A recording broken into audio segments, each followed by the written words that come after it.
In the late 1950s, my great-grandfather travelled from a small village in Pakistan and settled down in Glasgow. After trying out a few odd jobs, he decided to go back to his roots and open up an Indian Pakistani restaurant with his wife and kids. The restaurant was an instant hit within Glasgow, and years later it's still considered to be a gem within the West End. So I recently moved to the north of Scotland, and my husband's family also own a long-standing Indian restaurant which has been incredibly popular amongst the tourists and the locals. Food is such a big part of our culture. Growing up, my mum and my grandparents made us hundreds of curries and Pakistani food that they grew up in Pakistan eating. Now that I have my own family, these recipes have been passed down to me. But having now grown up in Scotland, there are things we make that have such an apparent influence from other cultures.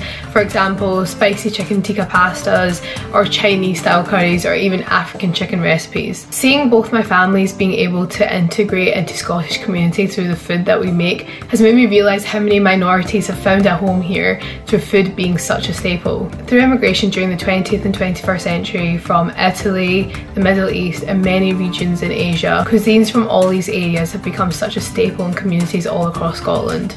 In our small town in Murray, the high street alone holds 4 Indian Pakistani restaurants, 2 Italians, 1 Chinese and many more. In our family restaurant, my uncles are now serving the 3rd generation of their community.